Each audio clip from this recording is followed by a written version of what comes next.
저는 우리가 하나님을 신뢰하는 이유에 대해서 세 가지 이유에 대해서 얘기했습니다. 그 이유 중에 하나, 둘, 세 번째 얘기하기 전에 그 이유를 찾아내기 위한 그 원소스가 하나님과 우리가 다른 이유, 하나님과 우리가 차이가 나는 이유, 차이가 나지 않으면 안 되고 차이가 나야만이 믿을 만한 분이죠. 우리는 정답이 아니고 언제 어떻게 어떤 상황에서 어떤 방향으로 꺾어지거나 무너지거나 깨질지 모르는 나약한 존재이기 때문에 사람은 신뢰의 대상이 되면 안 됩니다. 우리는 그래서 사람은 사랑해주고 기다려주고 그냥 품어주고 하는 대상에 지나지 않는다는 것을 알아야 합니다. 제가 성경을 볼 때마다 느끼는 것이 있습니다. 왜 하나님이 여자를 만드셨을까? 그리고 남자와 여자 중에 누가 더 셀까? 정답은 여자입니다. 항상 나중에 나온 버전이 신버전입니다. 그렇기 때문에 잘 보면요, 남자보다 여자가 더 끈기가 있습니다. 그리고 남자보다 여자가 더 감정에 안정감이 있을 때가 있습니다. 저는 모두가 다 그렇다고 얘기하지 않았습니다. 그래서 하나님께서 돕는 배필이라는 말을 주셨습니다. 히브리어로 에제르라고 얘기하죠. 우리는 항상 누군가 도와주지 않으면 안 되는 그런 연약함이 남자들 안에 있습니다. 여러분 그거 아십니까? 여자는 혼자 살 수 있어도 남자 혼자 못 삽니다. 물론 모든 남자가 그런 거는 아닙니다. 대체로 그렇다는 얘기를 하는 겁니다. 이 말씀을 드린 이유는 뭐냐? 남자와 여자도 이렇게 차이가 있는데 하나님과 우리가 차이가 없을까? 엄청난 차이가 있죠. 차이가 있어야만이 우리는 그분을 믿게 됩니다. 차이가 없다면 우리는 그분을 신뢰할 수 없기 때문에 그렇습니다. 우리는 하루에도 여러 번 마음이 바뀝니다. 막 마음의 각오와 다짐을 했다가도 글쎄요 이렇게 됩니다. 그리고 조금 더 돈이 되는 일이라면 또 거기에 몰입합니다. 조금 더 내게 유익이 되는 일이라면 그 전에 약속 모두 다 잊어버리고 그대로 행하는 것이 우리입니다. 하나님은 그러나 민수기의 말씀처럼 인생이 아니시니 후회가 없다. 사람이 아니니 그 자기가 하신 계획들에 대해서 결코 바꾸지 않으신다라고 얘기했습니다. 여러분 이것이 정말 우리가 하나님과의 차이점이 우리가 하나님을 신뢰할 수밖에 없는 위대한 차이점이라는 것을 알아야 된다는 것이죠. 하나님과 우리와의 결정적인 차이 기억나십니까? 첫 번째 뭡니까? 하나님은 절대 즉흥적이지 않다는 겁니다. 우리는 즉흥적입니다. 우리는 때로는 감정적입니다. 그냥 해볼까? 이렇게 한다는 것이죠. 그러나 하나님은 하나님의 행동, 하나님의 모든 일들, 그 다음에 기적들, 하나님의 행하심은요 결코 즉흥적이지 않습니다. 다 하나님은 계획을 하신 겁니다. 두 번째는 어떤 말씀이 있습니까? 하나님의 계획은 뭡니까? 반드시 이루신다. 우리는 반드시 이루겠다고 호언장담해도 그 약속을 이루고 싶은 마음이 나쁜 마음이 아니더라도 어찌할 수 없는 겁니다. 내가 저분이 내 인생을 돌봐주고 있어. 저분이 나와 함께할 때 나는 힘이 있어. 근데 저 사람 잘 붙들고 좀 이렇게 살아야겠다. 믿지 마세요. 성경에 너는 대저 방백들을 의지하지 말아라. 저들이 호흡이 끊어지면 다 흙으로 돌아갈 존재다라고 얘기합니다. 그게 바로 여러분이고 저고 우리 모두라는 것이죠. 제가 아까 예배 전에 잠깐 우리 모 집사님한테 제가 집사님 흰머리가 멋있다고 얘기했어요. 멋있더라고. 저희 교회 성도가 1000명밖에 안 되니까 딱 티가 나잖아요. 우리가 흰머리가 늘어난다는 것은요, 성경에는요, 백발은 하나님의 영광이라는 거예요. 이 말씀 드린 건 뭐냐면 그 영광 앞에 우린 점점 더 가까이 가고 있다는 얘기입니다. 그러나 결코 슬픈 것만은 아니잖아요. 물론 아침에 일어날 때 몸이 쑤시고 막 그런 어찌할 수 없습니다. 우리의 인생은 누구도 우리 스스로를 구원할 수 있는 존재가 없습니다. 우리가 아무리 많은 계획을 해도 우리는 결국 내 의지와는 무관하게 하나님 앞에 가야 될 존재에 불과한 것입니다. 그래서 우리의 계획은 반드시 이룰 수 없으나 하나님은 계획하신 건 그대로 이루신다는 것입니다. 그러니까 그분의 계획을 반드시 이룰 거라를 믿고 내가 그분의 그 계획에 올라타기만 하면 어때요? 그 계획은 이루어져요, 안 이루어져요? 이루어지는 것이죠. 그러나 하나님한테 내가 이런 계획을 세웠으니 하나님 반드시 들으셔야 됩니다 라고 얘기하는 기도는 잘못된 기도죠. 이제 아시겠죠? 그 계획이 하나님이 동의하시는 계획인지를 먼저 점검해보고 그 계획이 하나님이 동의하시는 계획일 때에 나는 그 계획이 틀어지지 않을 것을 믿는 믿음, 이게 바른 믿음인 것이죠. 저는 정말 도전이 되고 기특하고 힘이 되는 좋은 계획들을 성도들에게 듣는다고 얘기했습니다. 실제로 그것을 실행에 옮기는 문제에 있어서는 그러나 많은 성도들이 이렇게 지속적이지 못한다는 얘기죠. 아, 기도해야겠다라고 시작을 합니다. 기도가 오래 못 갑니다. 또는 내가 올해 성경을 읽어야겠다. 근데 우리는 지금 사도행전 앞에서도 쩔쩔맬 때가 많습니다. 우리는 그런 존재들입니다. 사실 그거는 뭐 욕하려고 하는 게 아니라 그게 우리의 연약함이다라는 사실이죠. 근데 여러분 꼭 기억하십시오. 내가 뭔가를 지속하지 못한다면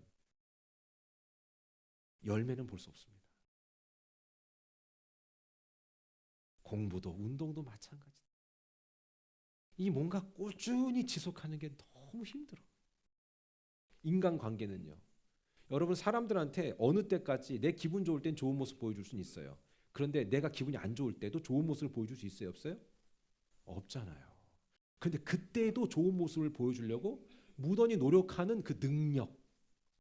여러분 목회자는 어떨까요? 목회자도 마찬가지. 제가 감정에 의해서 내가 오늘은 이러고 내일은 집사님 저 그러지 않잖아요. 저 최소한 그런 부분은 없습니다. 오늘은 업되고 오늘은 다운되고 그럼 여러분은 저의 눈치를 보게 되겠죠. 오늘 목사님 감정이 어떤가? 그건 성숙하지 못한 거죠. 여러분 그러나 내 속은 어떨까요? 항상 캄할까요? 아니죠. 예. 나의 마음속은 늘 평안해? 아니죠. 악한 죄의 파도가 많으나 나는 늘 평안해를 선택하는 거죠. 우린 그래서 말씀드렸어요. 우리는 좋은 것을 얻어졌기 때문에 표현하는 게 아니라 우리는 좋은 것을 늘 선택할 의지가 있기 때문에 좋은 것을 보여주고 있는 것입니다. 이것이 무척 중요한 겁니다. 그래서 우리는 계획한 대로 되지 않습니다. 하나님 그러나 계획한 대로 됩니다. 마지막 세 번째 뭡니까? 우리는 미래를 알지 못하나 하나님은 미래를 반드시 알고 계신다. 정확히 알고 계신다는 거죠. 모든 경우의 수를 다 알고 계신다. 여러분 그렇기 때문에 있잖아요. 성경을 좀 많이 보면 하나님 어떤 소피아, 지혜를 주시는 줄 아세요? 위즈덤? 저 사람이 다음에 어떤 동작을 할 것까지 알게 돼요. 목사님 그게 뭐예요? 제가 설명할 이유와 필요도 없어요. 성경에 다 나와 있어요. 성경은 사람들의 이야기입니다. 하나님과 사람과의 관계에서 일어난 모든 사건들과 모든 이벤트와 모든 성향과 기질과 모든 내용들이 총응집되어 있는 것이 성경입니다. 여긴 문화와 전통을 넘어서서 과학을 넘어서서 사회 변화와 모든 개혁을 넘어서서 놀라운 비밀이 숨어져 있습니다. 성경을 읽으면 그렇기 때문에 저 사람이 어떤 말을 할 때에 이 말들이 다음에 어떤 패턴으로 나오는구나 이걸 알게 된다는 겁니다. 그렇기 때문에 굳이 이런 사람들을 두려워하지 마세요. 내가 너를 다 알아. 내가 어젯밤에 기도를 했는데 너가 어떻게 될 것 같아. 이건 순뻥이요. 하나님은 그런데 반응 안 하세요. 그런데 또 매여가지고 또 어떤 사람들 보면요. 그래요? 그럼 난 어떻게 될 것 같아요? 찐따들. 여러분 성경을 읽는 사람들은요. 성경을 배우고 우리가 묵상하고 나가는 사람들은요. 성경보다 더 권위 있게 높이는 사람의 말도 없고 여러분 심지어 목회자의 말도 성경보다 더 권위가 높지 않습니다. 그러면 이단되는 겁니다. 뭔지 아시겠죠? 목회자의 말도 성경 안에서 그 바운더리 안에서만 일어나는 거지 이 없는 말들을 내가 했다. 큰일 나는 겁니다. 이게 복음적인 거고 이게 진정한 리포음드 처치의 바로 기본이라는 거죠. 그런데 어때요? 오늘날 잘못된 권위들이 팽배해집니다. 그러나 여러분이 성경 읽으면 어때요? 저 사람의 언어를 얘기할 때 저 사람이 어떤 사람이구나. 저 사람이 어떤 눈빛을 들 때 저 사람이 어떤 성향의 소유자구나. 다 알게 되는 거예요. 신기합니다. 이건 말로 표현이 안 돼요. 근데 제가 한 가지 얘기하고 싶은데 여러분 우리 온 세대에서 은혜 받고 같이 신앙생활하면서 느끼는 게 있잖아요. 여러분들 스스로가 내가 예전과는 다르게 상당히 섬세하다. 이걸 느껴야 되는 거예요. 근데 섬세함이 없어지고 나는 항상 희미하다. 그럼 이건 문제가 있는 겁니다. 내가 말씀드렸죠. 설교만 제대로 들어도 언어가 바뀌고 생각이 바뀝니다. 자, 그래서 하나님과 우리와 결정적인 차이점 세 가지 다시 한번 말씀드렸습니다. 첫 번째 아까 지금 뭐라고 했습니까? 하나님 절대 즉흥적이지 않다. 두 번째 뭐라고요? 하나님의 계획은 반드시 이루신다. 세 번째 뭐라고요? 하나님은 미래를 보시나 우리는 미래를 보지 못한다. 그러니 이 완벽하신 하나님 앞에 우리가 딱 붙들림 당하면 이 세 가지가 완벽하기 때문에 안 될 일이 어디 있겠냐 이 얘기를 하는 겁니다. 만약에 안 된다면 그 안 되는 이유가 하나님께 있는 거지 내게 없지 않겠습니까? 여러분, 그렇기 때문에 매우 중요한 하나님의 그 완벽함은 결국 어떤 문제를 이루십니까? 우리의 죄 문제를 해결하시기 위해서 예수님을 죽음에 내어 던져버린 겁니다. 이게 첫 번째 일이었잖아요. 그리고 죽음에 내어 던지신 것을 끝낸 게 아니라 어때요? 두 번째 부활하셨잖아요. 바울이나 성경이나 다 똑같은 얘기. 우리에게 부활이 없다면 우리가 가장 어떤 사람이다? 불쌍한 사람이다. 안 그래요, 여러분? 생각해봐. 매주마다 이렇게 나와서 예배하고 금요일에 기도하고 왜 다 그렇게 하겠어요? 이게 어떤 종교적인 패턴이 아니란 말입니다. 우리가 예수 그리스도의 죽음, 나를 위해서 대신 죽으신 그 죽음을 믿고 죽은 걸로 끝난 게 아니라 예수님이 그 죽음을 이기시고 부활하신 것을 믿기 때문에 내가 그 부활의 주님을 나의 삶의 주인으로 받아들이고 나 또한 죽음 위에 부활할 것을 믿기 때문에 이 모든 것이 자연스러운 거 아니겠습니까? 믿으시면 하면 그래요, 여러분. 안 그러면 그게 안 되는 분들이 제일 힘든 거예요. 예수님이 나를 위해서 죽었대. 그러냐? 그걸 공식으로 외우는 거지. 감동이 없는 거예요. 예수님이 부활했대. 그러냐? 그래. 좋겠다. 야. 이렇게 생각하면 매 순간순간마다 우리가 하나님 앞에 나아가는 일들, 결단들, 행동들 다 짜증나는 일이에요. 여러분, 저는 헌금 강조 안 한다 그랬어요. 헌금은 강조해서 되는 게 아니에요. 은혜 받고 가치를 알게 되는 순간에 내가 나만을 위해서 썼던 인생이 교회가 세워지고 교회가 건강하게 이루어가는 일들에 내가 쓰임 받는다? 이게 기쁘다는 걸 깨닫게 되는 거예요. 안 그러면 죽는 날까지 벌벌벌벌 떠는 거예요. 여러분, 이거 되게 중요한 얘기하는 거예요. 사람을 대표했던 예수님은 결코 그 죽음에 갇히는 분이 아니에요. 그 죽음에 갇히지 않기 위해서 부활하셨고 부활 이후에 그 예수님께서 우리에게 약속하신 게 있다는 거죠. 그게 오늘 마지막 세 번째 이겁니다. 바로 성령을 약속하셨다는 겁니다. 누굴 약속하셨다? 성령이다. 여러분, 죽으신 것을 보고만 사람들이 있었어야 됐어요? 딱 그러고 난 다음에 부활하신 주님을 내가 믿었어야 했어요.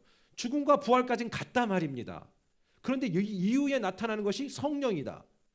죽음과 부활을 내 삶으로 받아들인 사람은 그 뒤에 나타나는 게 뭐다? 성령이라는 겁니다.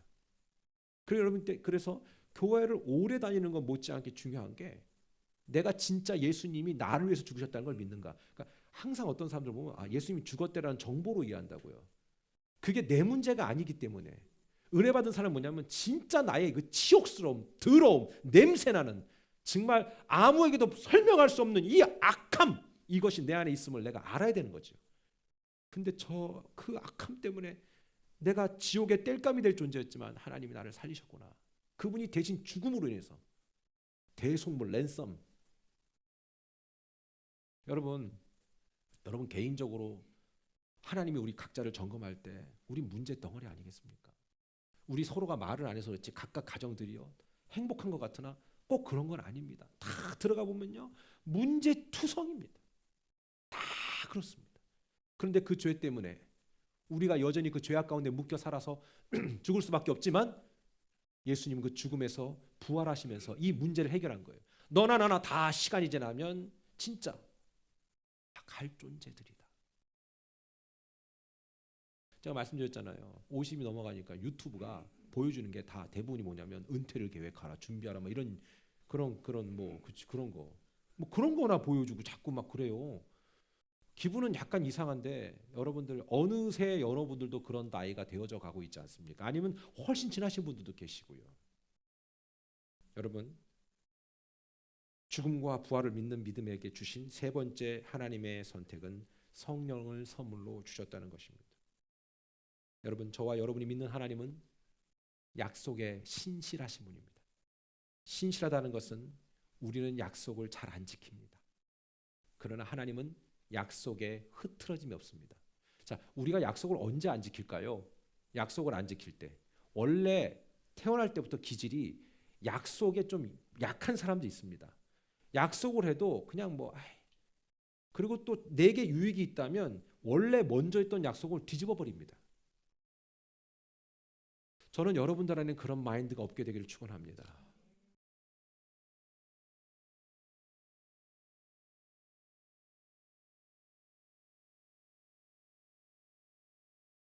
어떤 사람들 보면 이렇게 약속을 너무 쉽게 어기는 사람들도 있습니다. 그리고 어떤 사람들은 약속을 하면 지각이 습관인 사람도 있습니다. 오늘 너무 감사한 게 제가 이 설교를 준비하면서 오늘 제발 주님 한 명도 지각 안 했으면 좋겠습니다. 근데 안 했어. 왜냐면요, 이게 참 전 어려워. 설교하기 너무 힘들어요. 뭐냐면 준비하고도요, 그런 분 계시면요 시겁해요. 내가 얘기했다가 자기 들으라고 하는가 보다 하면 또 거기에 꽂혀가지고 상처받아요. 그래서 교회가 400개인데 뭐 어딜 못 가냐 이런 얘기 한다니까요. 근데 여러분 보세요. 예배에 일찍 미리 나온다는 건 내가 그 만남의 소중함을 안다는 거예요. 안다는 거예요. 여러분, 소중하지 않으면 지각하는 거예요. 선 볼 때 지각하는 사람 있죠. 두 번 다시 볼 필요 없는 사람이에요. 물론 갑자기 일이 생길 수 있습니다. 그럴 땐 막 문자 전화하겠죠. 죄송합니다. 제가요 이런 일이 있어 늦었습니다. 근데 그 다음에 또 만나서 제가요 또 계속 반복돼. 문제 있는 인생입니다. 저는 그래서 이 두 가지 사람을 볼 때 두 가지를 봅니다. 돈 어떻게 하는가, 돈 관리. 그 다음에 시간 관리, 이 두 가지만 봅니다. 저 사람이 돈 관리 어떻게 하는가. 돈이 항상 흐려. 심이 흐리다고 얘기하잖아요. 꼬갔는지 갚았는지도 몰라. 왔다 갔다 하는 사람도 있습니다. 여러분, 은혜가 아니라 뭘 받아도 그게 흐리면 문제가 있는 겁니다. 제 이유에 대해서 나중에 말씀드릴게요. 약속을 해도 잘 기억도 안 해.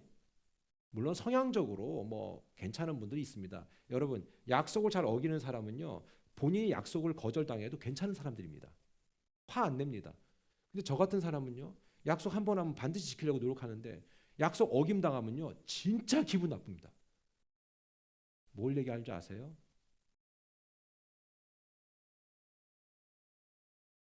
그 사람을 만나기 위해서 미리 준비하는 거예요. 미리 나가 있거나 아니면 이렇게 막 세수도 하고 그러잖아요.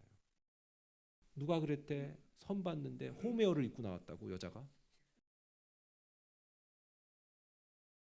만나지 말아야 합니다. 그런 사람들은.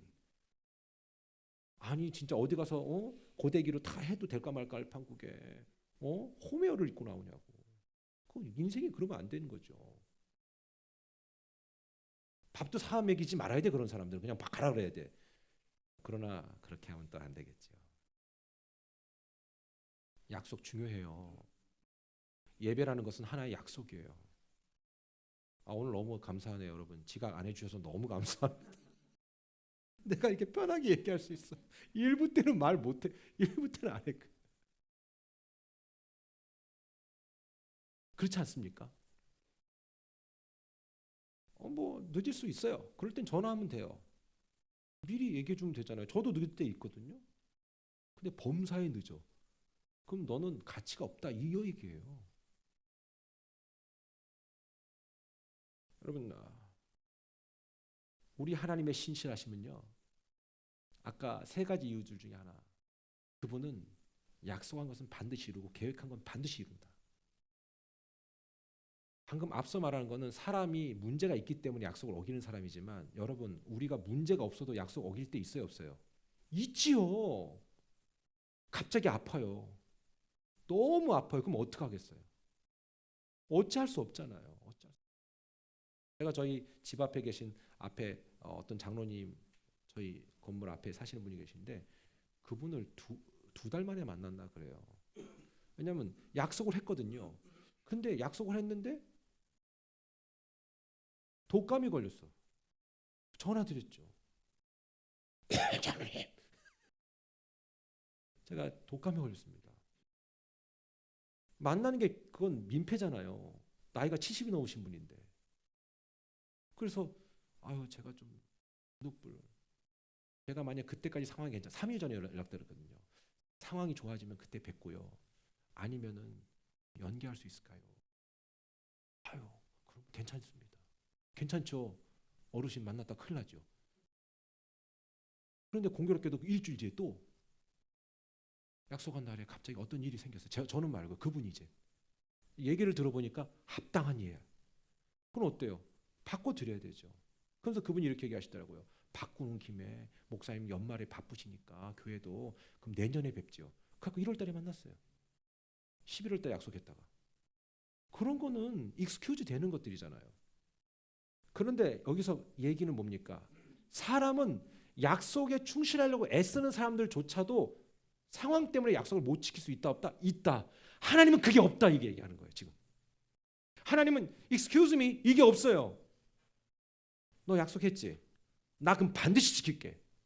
너 약속 지켜. 이게 아브라함에게 하신 약속이에요.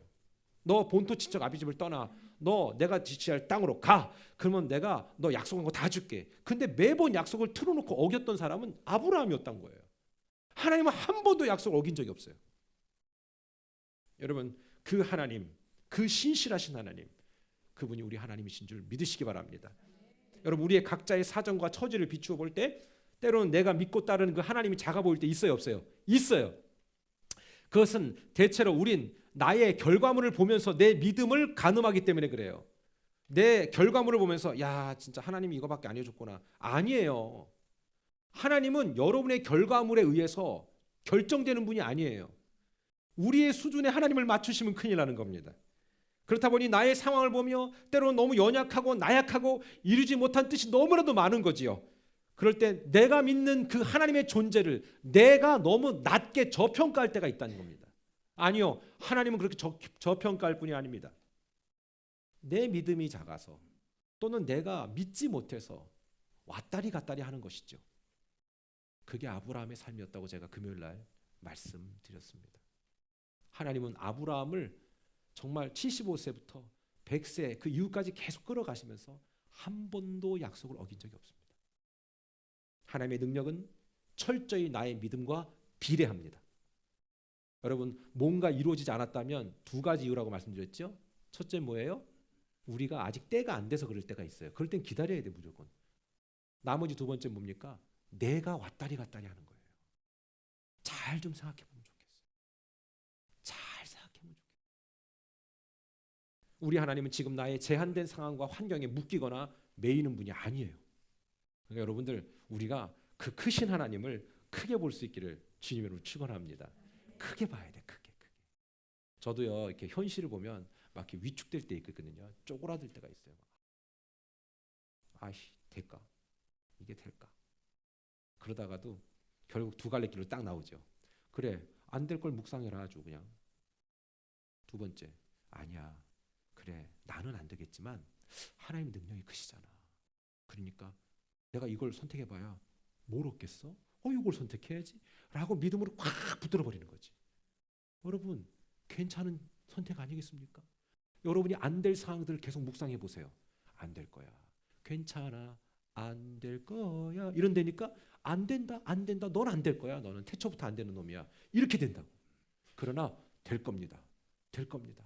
여러분 저는요 조엘 오스틴 마냥 긍정의 힘을 지금 설교하고 있는 게 아닙니다. 우리가 하나님의 약속의 말씀 그 사람은 다 잘 된다며. 저는 그렇게 설교하지 않아요. 어쩔 땐 안 돼야 돼. 안 되는 게 그때가 복일 때가 있어. 안 돼야 기도하는 사람이 있다. 괜찮다. 여러분 하나님의 약속을 믿고 나의 유익을 위해서 하나님을 갖다 끌어다 쓰는 게 아니라 하나님의 유익을 위해서 내가 거기에 붙어버리는 거죠. 이건 완전히 다른 문제입니다. 저는 되게 소심해가지고요. 어릴 때 동네에서 노는 것도 되게 잘 못 놀았던 어린이였습니다.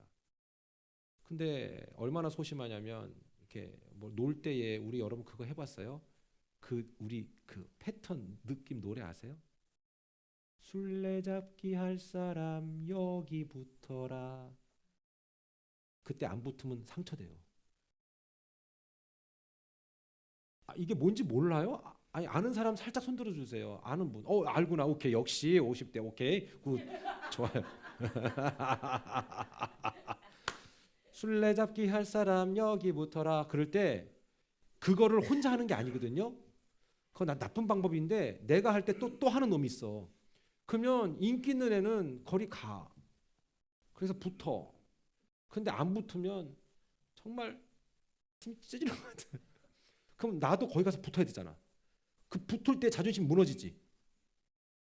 나만 그랬나? 그게 참 인간 관계잖아. 여러분 있잖아요. 능력 있고 인기 있는 놈한테 붙게 되잖아요. 근데 저는 이렇게 생각했어요. 내가 하나님 앞에 붙어 있으면 그 게임은 흥미진진한 게임이 되는 거예요. 근데 내가 고집 부리겠다고 술래잡기 할 사람 여기 붙어라 아무도 안 붙어. 집에 가야 돼. 주님한테 붙어서 이 남은 삶을 재미있고 유익하게 할 수 있지 않겠습니까? 오늘 말씀은 이렇게 증언합니다. 30절로 31절에 그는 선지자라 하나님이 이미 맹세하사 그가 누굴까? 그 자손 중에서 한 사람을 그 위에 앉게 하리라. 한 사람은 예수님을 말합니다. 그 자손 중에서 그는 누굽니까? 바로 선지자 역할을 감당하고 그 다음에 왕의 역할을 감당했던 다윗을 얘기하고 있습니다. 다윗의 정통성을 얘기하는 겁니다. 예수님이 태어난 그 배경도 결코 우연하지 않다는 얘기를 합니다. 예수님의 족보를 올라가면 다윗이 있습니다. 여러분 다윗의 계보 예수님의 족보 안에는 할머니가 계신데 참 말하고 싶지 않은 할머니가 한 분 계십니다. 누굽니까? 기생 라합입니다. 돈 주고 몸 팔던 여자입니다. 그런 여자도 있었습니다. 저는 그러나 기생 라합이 은혜 받고 난 다음엔 돈 주고 몸 팔지 않았을 거라고 확신합니다.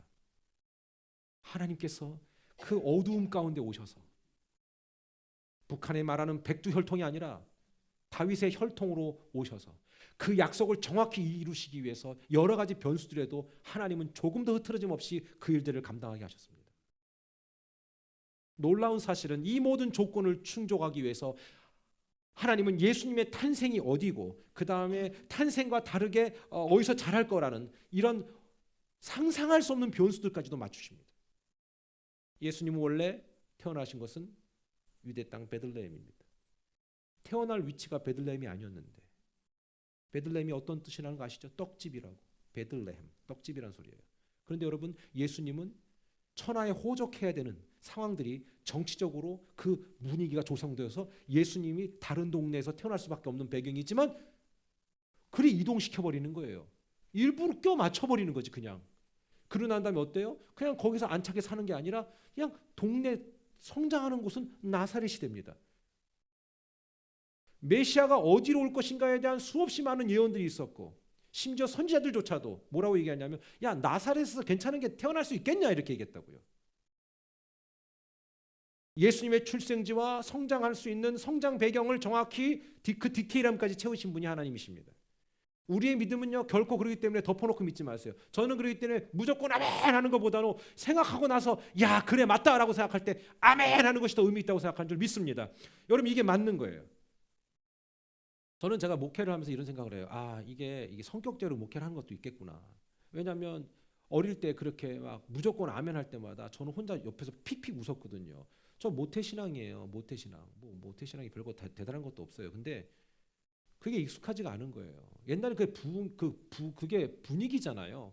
막 옛날 부흥회 때 어떻게 했어요? 북을 냅다 쳤어요. 그거 왜 쳤는지 모르겠어. 앞에서 북을 쳐요. 근데 그 북 칠 때 있죠. 마음이 막 하나가 되긴 해요. 근데 있잖아요. 막 북치고. 근데 그때 분들은 진짜 절실했거든요. 근데 어느 순간 보니까 절실한 믿음과 위장된 믿음이 섞여버리더라고요. 전 여러분에게 말씀드리고 싶어요. 우리가 믿는 하나님은 미신이나 사이비 종교가 아니에요. 덮어놓고 믿는 믿음이 아니라 우리가 다 열어놓고 까놓고 보니까 이게 맞다는 걸 깨닫지 않으면 안 돼요. 여러분 확신이라는 거 있잖아요. 주입된 확신은요 오래 못 가요. 확인된 확신이 오래 가는 줄 믿으시기 바랍니다. 지금 북한 정권 난리도 아닙니다. 왜 그런지 아세요? K컬처가 들어가고 있습니다. 옛날에 삐라를 보면요. 북한에 넘어가는 삐라는요. 여자가 수영복 입고요. 남한에 넘어오면 이런 여자랑 할 수 있다고 했거든요. 그러니까 그것 때문에 북한 애들이 화가 난 거예요. 우리를 뭘로 보고 막 이런 잡것들, 이런 세속적인 것들, 음탕한 것들 그러면서 그 삐라를 다 찢어버렸거든요. 그러니까 한국 정부가 그걸 못 알아본 거죠. 그걸 간파 못한 거죠. 이제는 그렇게 안 해요. USB 날려보내요. 네. 중국 접경 지역에서 한국의 드라마가 막 들어갑니다. 지금 김정은이 지금 제일 무서워하는 건 한국의 포가 아닙니다. 비행기가 아닙니다. 뭐예요? 문화예요. 그래서 로마서 12장에도 그렇게 얘기했잖아요. 너희는 이 세대를 본받지 말고 오직 마음을 새롭게 함으로 변화를 받아 하나님의 선하시고, 왜 나 혼자 하지? 기뻐하시고 온전하신 뜻이 무엇인지 분별하도록 하라. 아멘. 북한 정권도 그 정권을 계속해서 붙들고 있던 그 북한 사상 있잖아요. 주체 사상. 그거보다도 더 무서운 거 이게. 지들이 보고 믿는 거 이젠. 느끼니까 받아들이게 되는 거예요. 항상 한국을 동경하는 거예요. 앞에서 얼마나 큰 선전구호를 외쳤습니까? 서로 확성기 크게 되고 있죠. 서로 막 체제를 얘기하고 뭐 넘어와라 넘어와라. 다 필요 없는 거지요. 문화가 침투하니까 다 무너지는 거예요. 그러니까 어때요? 부랴부랴 북한 정권이 어떻습니까? 거기에 개입됐던 청소년들을 다 뭐 숙청하고. 여러분 있잖아요. 그거 못 막습니다. 문화는. 지들이 경험한 거거든. 여러분 제가 물어볼게요. 믿음이요? 경험한 사람은 절대 못 무너뜨려요. 못 경험한 사람은 무너뜨려. 못 경험했으니까, 자기가 겪질 못했으니까 늘 설교 듣고 그런가 보다. 그래 맞아, 그게 믿음 생활이지. 그래 나도 한번 노력해 봐야겠다. 여기까지 간 분들은요 금방 실족합니다. 뭐 그거 하나 넘어뜨리는 건 아주 쉬워요. 말 한마디 딱 하면 그냥 넘어뜨릴 수 있습니다. 사탄이 그런 사람들은 밥으로 보죠. 교회에서 말 한마디 딱 잘못 들어봐요. 교회 안 나가. 이렇게 봅니다. 그렇죠? 아주 쉽습니다, 여러분. 우리 믿음이 뭐 대단한 것 같아도요. 제가 여러분 한마디만 하면 교회 못 나오게 할 수 있어요. 그럼 사탄 역할을 하는 거죠. 그러나 더 중요한 건 그렇다고 다 실족하면 교회 아무도 없게? 누가 나한테 여러분이 저한테 뭐라고 한다고 제가 다음 주에 교회 안 나올 것 같아요? 난 나옵니다. 왜? 네가 내 믿음의 기준이냐? 난 이거거든. 나는 내 하나님 계시다. 아멘. 마찬가지 여러분. 그러기 때문에 못 막아요. 이건 절대로 못 막아. 북한 정권이 좀 무너졌으면 좋겠는데 무너지기만을 기다리고 막 있는 그 아주 그 하이에나들이 너무 많아 주변에. 여러분, 그래서 성령님은요 무계획적으로 오신 분이 아닙니다. 성령님은요 요한복음 16장 7절에 예수님이 어떻게 말씀하셨는지 보세요. 시작. 그러나 내가 너희에게 실상을 말하노니 내가 떠나가는 것이 너희에게 유익이라. 내가 떠나가지 아니하면 보혜사가 너희에게로 오시지 아니할 것이요 가면 내가 그를 너희에게 보내리니. 아멘.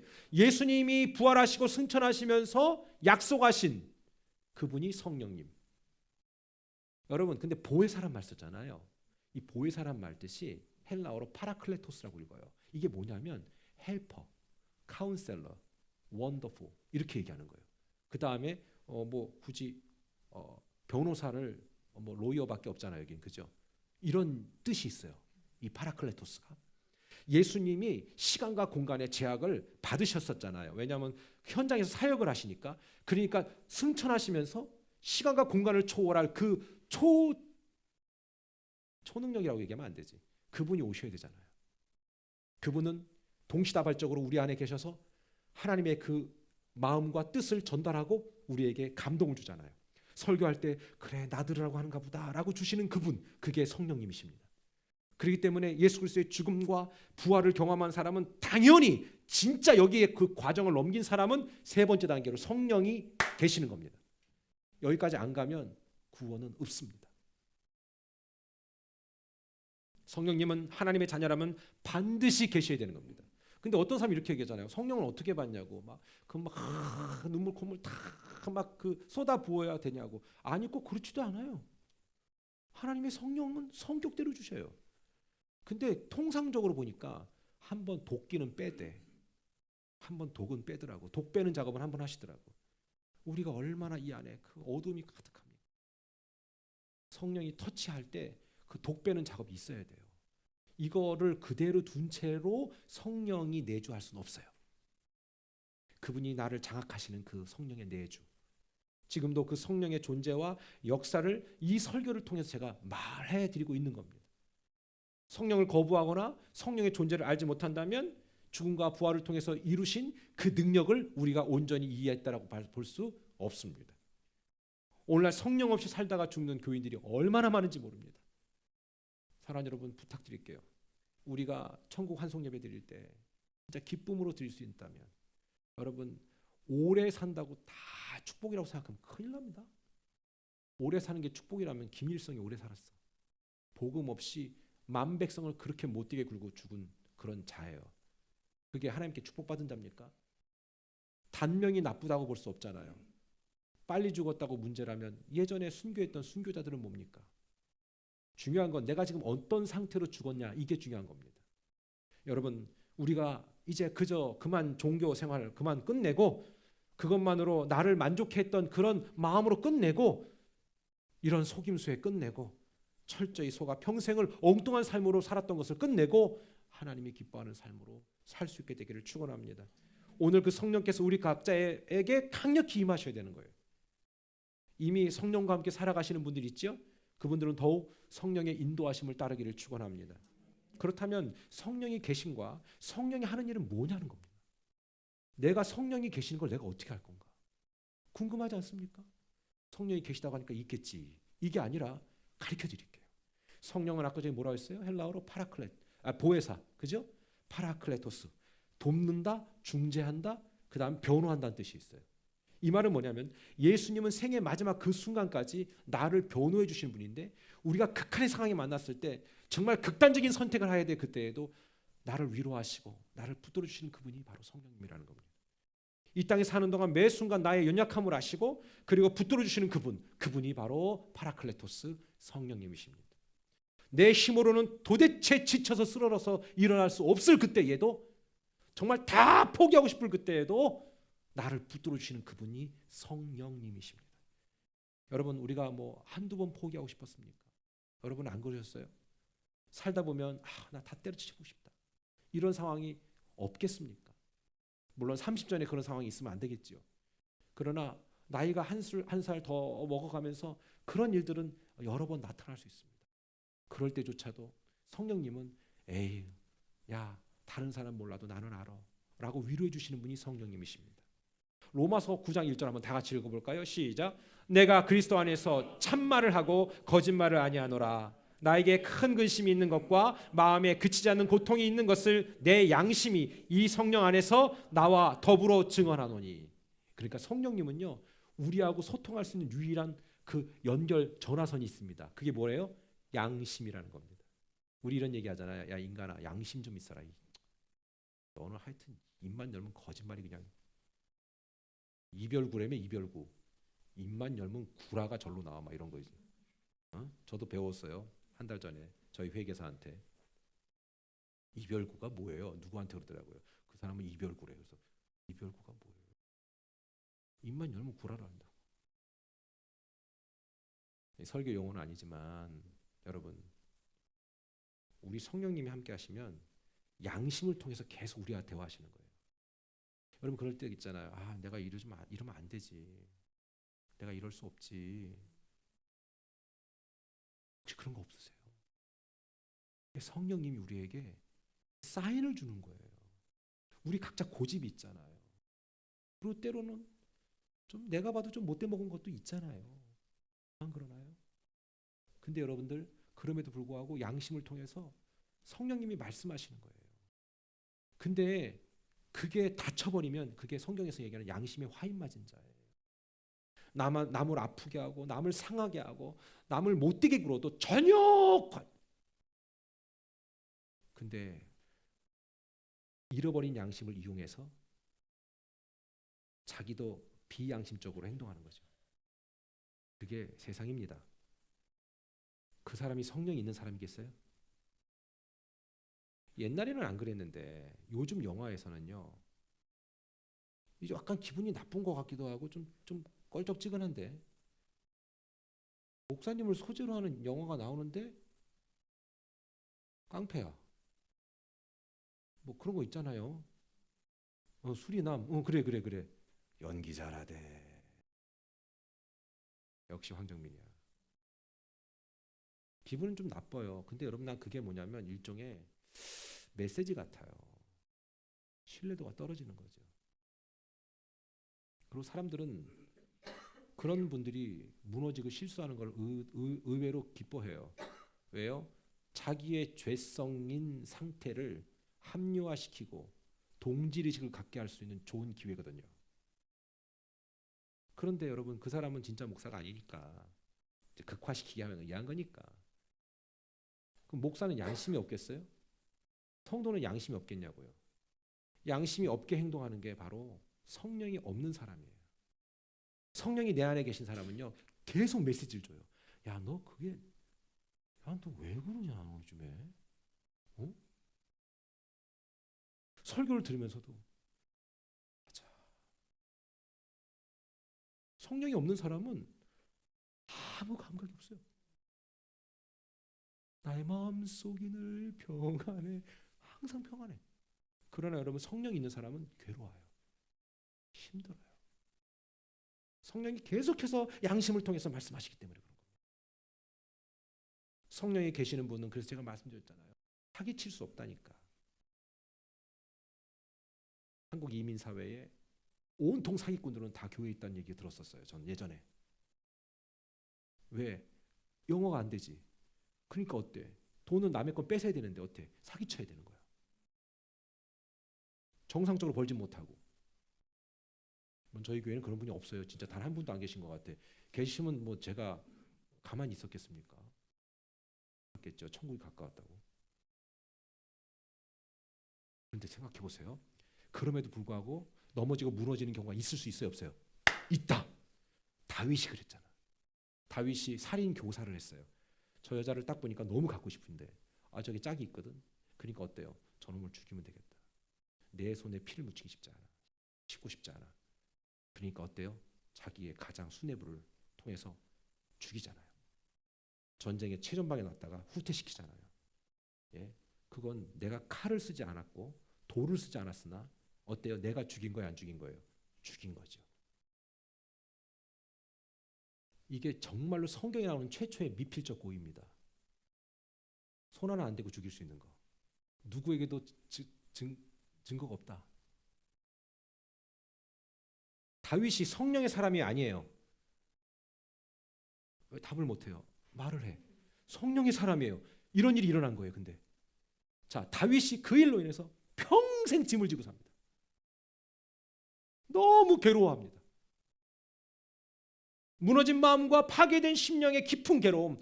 다윗은 평생 그와 함께 하셨던 성령의 요구를 무시하고 자기가 도전한 그 무모함 때문에 힘겹게 살아갑니다. 그리고 시편 51편에 그 괴로움을 회개하며 고백한 것이 그 노래로도 나왔잖아요. 시편 51편 10절로 12절에 하나님이여 내 속에 정한 마음을 창조하시고 내 안에 정직한 영을 새롭게 하시옵소서. 나를 주 앞에서 쫓아내지 마시며. 이게 제일 두려웠던 거예요. 평생 하나님과 함께 다녔는데 밤에고 낮이고 항상 그분과 함께 있기 때문에 그렇게 죽인다고 쫓아다닐 때도 자기는 담담히 있었는데 정작 자기가 그 핵심부에 들어가니까 어때요? 너무 두려운 거래요. 이제는 하나님이 나와 함께 하지 않는구나. 주의 성령을 내게서 거두지 마시고 주의 구원의 즐거움을 내게 회복시켜 주셔서. 여러분, 내가 성령의 이끄심 가운데 순종하지 않으면 마음이 괴로워요. 그렇기 때문에 뭐래요? 구원의 즐거움이 사라지는 거라. 그래서 성령의 그 감동을 우리가 거절하고 무시하면요, 마음이 괴로워요. 안 괴롭나? 나만 괴롭나? 괴로워요. 괴롭게 될지어다. 안 괴로운 게 마음의 양심이 화인 맞은 거예요. 이게 지옥의 땔감이라고 얘기하는 거예요. 아, 난 아무렇지도 않아요, 목사님. 아니요. 그러나 괴롭지요. 이 하나님이 사랑하는 사람이에요. 괴로움을 느끼는 사람, 괴로워야 하는 사람, 괴로움을 느끼는 사람. 다윗은요, 안 괴로워도 되는 사람이었어요. 돈, 명예 다 가졌어요. 이제 이쯤 되면 하나님을 버려도 되는 사람이에요. 그러나 그는 하나님을 만났던 사람이에요. 그렇기 때문에 자기가 왕임에도 불구하고 내가 이렇게 돼가 끝은 어떻게 되는가 명확하게 알기 때문에 발발발발 떠는 거예요. 밤마다 떨었을 거예요. 내가 얻은 여러분이 어떤 계획을 세워도 여러분의 의지를 발동시켜서 이룰 수 있어요, 없어요? 이룰 수 있어요. 얘기했잖아요. 이룰 수 있다고. 이루지 않았어요, 여러분? 안 이뤄봤어요? 여러분이 나쁜 계획을 했어. 다 실패하셨어요? 여러분 그런 분들 아니에요. 잘 성공하신 분들이에요. 우리는 우리 그렇잖아요. 우리 성공한 사람들이라고, 그렇게 성공한 사람들. 그런데 어때요? 하나님 걸 놔뒀잖아요. 성령님은 강압적이신 분이 아니에요. 그러나 그 과정에서 우리는 괴롭잖아요. 그 괴로움 속에서 하나님과 주거니 받거니 힘겨루기 하다가 어때요? 결국 하나님의 방법을 딱 선택하잖아요. 다윗도 지금 마찬가지예요. 다윗은 그런데 왕이에요. 절대 권력자야. 힘겨루기고 뭐고 무시해버리면 돼. 그러나 그 왕이, 그 절대 권력자가 그 하나님을 무시할 수 없었던 거예요. 그러니까 하나님의 법궤가 들어올 때 너무 좋으니까, 그때는 빤스가 없으니까 속옷이 다 보일 정도로 그냥 나체가 된 거지. 그렇게 춤췄던 이유가 다윗이 그 아이 같은 모습이 있었던 거예요. 여러분, 하나님은요 딴 거 없어요. 정말 순수한 사람 좋아하세요. 저는 우리가 때로는 넘어지고 무너지고 깨지고 상해도 그 순수함만은 회복하기를 축원합니다. 다윗은 매일 미치도록 힘들었을 겁니다. 성령께서 양심을 통해 끊임없이 말씀하시는 음성을 자기는 거절할 수 없었을 겁니다. 성령의 사람, 진짜 구원받은 사람은요, 성령의 내적 음성을 거절하고 거부하는 순간부터 지옥입니다. 다른 게 지옥이 아니에요. 여러분 안 해봐서 모르죠? 저는 많이 해봤거든요. 다윗은 자신의 선택을 하나님께 용서받고 싶었습니다. 더 이상 성령이 자기를 통해 말씀하시지 않는 이 상태가 너무나 괴로웠던 겁니다. 여러분, 이게 되게 중요합니다. 히브리서 10장 21절 다 같이 읽어볼까요? 시작. 우리가 마음에 뿌림을 받아 몸은 맑은 물로 씻음을 받았으니 참 마음과 온전한 믿음으로 하나님께 나아가자. 아멘. 악한 양심으로부터, 악한 양심, 약한 양심, 어두운 양심으로부터 벗어나기 위해선 성령의 음성을 들어야 됩니다. 성령님은 지금 이렇게 설교자를 통해서도 말씀하고 계시는 거예요. 저는 조금도 추워도 여러분들에게 어떤 정죄감을 주고 싶은 사람이 아닙니다. 설교하는 저도 마찬가지고 여러분도 마찬가지고, 우리가 성령의 사람이라면, 하나님의 사람이라면 이렇게 도와주시는 그 성령의 음성을 들어야 됩니다. 여러분, 저는 어릴 때 들었던 간증인데요. 여러분 혹시 아시는 분도 계실 것 같아요. 원종수 박사라고 있습니다. 되게 수십 년 된 간증이에요. 그런데 이분이 공부를 진짜 못했거든요. 얼마나 못했냐면 전교가 480명인데 410등 했어요. 왜요? 여러분 등수 같아요? 480명 중에 410등을 하셨어요, 이분이. 그런데 이 원종수 어린이가 그래도 있잖아요, 마음만큼은 순수했어요. 그러니까 이게 있다니까. 이게 공부 잘하고 못하고 중요한 게 아니에요. 마음만큼 하나님을 사랑하고 순수했는데 어느 날 진짜로 길에서 정말로 이렇게 추위에 떨고 있는 할아버지를 보면서 너무 마음이 감동이 돼가지고 그냥 그분을 이렇게 딱 도와드린 거예요. 막 씻겨주고. 그랬더니 어느 날 기도하는데 성령께서 그러더래요.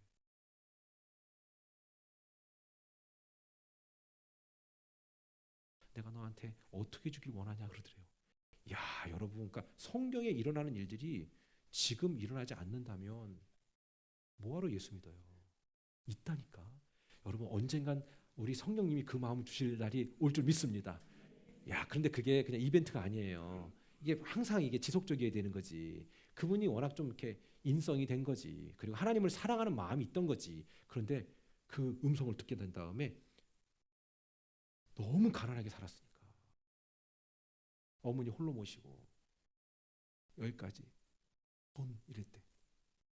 그러다가 어릴 때 주일학교 선생님이 솔로몬은 하나님이 뭘 원하냐라고 물을 때 돈을 안 하고 지혜를 구했지. 그게 생각이 떠올라갖고 지혜를 구했대잖아요. 그래갖고 지혜를 딱 구하고 난 다음에 공부를 하는데 세상에 막 이 책이 그냥 눈으로 쑥쑥 들어온대. 여러분들 실제로 그거 경험 안 해보셨나요? 공부 되게 열심히 하다 보면 어떤 일이 있냐면 시험 볼 때 이거 이미지가 이렇게 있으면 요거 밑에 줄에 한 세 번째 칸에 이 내용이 있었는데 그 내용이 뭔지 몰라. 미안해요. 그런 일이 있을 때가 있어요. 가끔은. 근데 이분은 그게 아니라는 거지. 하나님이 지혜를 줘가지고, 그러니까 하나님이 지혜를 뭐 1000%를 줘도 지가 공부 안 하면 안 돼요. 그러니까 지혜를 주니까 공부를 한 거야. 그러니까 어때요? 시험을 보는데 이 책장이 넘어가더래. 이렇게 널리면 다 보고 있는 거지. 난 그거 믿습니다. 난 신뢰합니다. 진짜로. 막 그런데 더 웃긴 건 그분이 수학은 점수가 안 나왔다 그러잖아요. 왜 그러니까 수학은 넘겨도 그 안에 답이 없대. 지가 써야 되니까. 수학 점수가 제일 안 좋았는데 그분이 그 해 몇 등 했는지 아세요? 전교 5등 했어요. 와, 대단한 것 같아. 전교 5등. 근데 그 현상이 있을 때마다 옆 사람이 같이 볼까 봐 자기는 두려웠대. 근데 자기만 보는 거지. 여러분, 구원은 공짜지만 축복은 공짜가 아닙니다. 이분이 받은 축복은 공짜로 받은 게 아니에요. 자기도 공부했고 하나님이 주신 지혜로 공부하기 시작했어요. 그러니까 410등이 5등을 할 수 있잖아요. 그리고 여러분 거기서 끝난 게 아니에요. 대전고등학교 1등으로 졸업했죠. 서울대 의과대학을요 수석으로 졸업합니다. 그리고 전국 의사고시에서 수석 졸업합니다. 이분이. 이건 그냥 나온 팩트예요. 이건 무슨 간증을 위해서 조작된 게 아니란 말입니다. 거기서 멈추지 않습니다. 오크우드 병원 암 전문의로 재직 중이십니다. 이분은 신학까지 하셨습니다. Why not me? 저는 그래서 우리 애들한테도 그렇게 얘기합니다. 공부하기 힘드냐? 근데 내가 도와줄 순 없다. 야, 뭐 니들이 뭐 머리를 뭐 어디에서 나왔겠냐? 다 거기서 거기지. 그런데 한 가지는 분명히 알아라. 너 진짜 눈물 날 땐 하나님께 기도해. 하나님이 지혜 주신다고 여기 나왔잖아. 애들한테 그걸 가르치세요. 근데 애들이 그렇게 하는데도 안 된다. 그럼 빨리 기술을 가르치세요. 사람이 다 공부 뭐 다 잘할 필요 있어? 뭐 사람이 뭐 다 그게 뭐야 그거? 우린 잘했어? 우린 잘했어? 아니잖아. 뭐 나는 잘했나? 아니잖아. 여러분, 그런데 이분은 성령께서 그런 방법으로 역사하신 거죠. 사람마다 다 각기 다릅니다. 저는 성령님이 여러분들을 어떻게 쓰실지 모릅니다. 하나님의 성령이 저라는 사람은 이렇게 쓰고 계신 거고요. 여러분들은 또 그 각자의 형편대로 쓰실 겁니다. 결론은 똑같아야 됩니다. 우리 모두가 다 하나님께 영광이 될 줄 믿습니다. 예. Glory to God. 성령은 물론 우리의 삶 아주 세밀한 부분까지 관여하시고 관심을 갖고 계십니다. 그래서 요한복음 16장 8절 한번 읽어볼까요? 시작. 그가 와서 죄에 대하여 의에 대하여 심판에 대하여 세상을 책망하시리라. 성령은요 뭐가 죄인지 얘기하십니다. 뭐가 의로운 것인지 옳은 건지 얘기해 주십니다. 그리고 무엇이 심판인지에 대해서 얘기하십니다. 세상은 이걸 얘기하지 않습니다. 세상은 법만 피하면 죄가 아닙니다. 그러나 성령님은 법 위에 계셔서 무엇이 죄인지, 근데 그 죄에 대해서 명확하게 얘기하신 게 뭡니까? 요한복음 16장 8절에 얘기합니다. 세상의 가장 큰 죄가 뭔지, 세상에서 가장 용서받을 수 없는 죄가 뭔지를 얘기하십니다. 8절인데 그가 와서 16장 9절입니다. 시작. 죄에 대하여라 함은 그들이 나를 믿지 아니하며. 세상에 가장 극악무도한 죄가 하나님 믿지 않는 겁니다. 이제 아시겠죠? 목사님 뭐 우리 남편은 우리 아내는 우리 자녀는 뭐 다 이유가 있고요. 아니요. 다 이유 익스큐즈 없다니까. 하나님 앞에 그냥 죄인입니다. 용서받지 못할 죄인. 그 상태에서 죽으면 지옥 가시는 겁니다. 저는 우리 교회 성도님들 중에 말씀을 좀 정리하겠는데요. 이렇게 부모님 따라 신앙생활 잘하는 분들 계시잖아요. 이건 가장 큰 축복이라고 생각해요. 저도요. 우리 애들이 뭐 얼마나 마음에 감동이 돼서 예수님 믿겠어요. 때로는 억지로 오기도 하고 때로는 코에 끌려서 오기도 하고 뭐 저 어릴 때는 안 그랬습니까? 저도 마찬가지인데. 그런데 그것도 여러분 다 같이 따라해 볼까요? 억지 순종도 순종이다. 그래서 되는 거예요. 가랑비에 옷 찢는다고 은혜가 임하고 승리하게 될 줄 믿습니다. 여러분 복음이 이해되는 순간 우린 매우 중요한 사실을 알게 됩니다. 누구나 가장 무능한 존재가 하나님 안에서 유능한 존재가 되고 그리고 믿음으로 승리할 수 있는 멋진 인생을 살 수 있다는 것을 저는 믿습니다. 오늘 우린 성령에 대해 잠시 나눴습니다. 성령은 우리의 세밀한 부분까지 역사하십니다. 오늘 이 말씀을 마치면서 저는 이렇게 이 말씀을 꼭 드리고 싶습니다. 지금 성령님은 이 말씀 했던 이 시간에 저를 통해서 내 안에 계신 성령이 여러분 안에 계신 성령으로 만남을 가졌다고 생각합니다. 그래서 그 말씀에 반응하시고 그 말씀에 다짐하고 결단하는 게 그걸 도와주시는 파라클레토스 보혜사가 성령님이십니다. 오늘 그 성령의 놀라운 은혜가 있기를 축원합니다. 기도하겠습니다.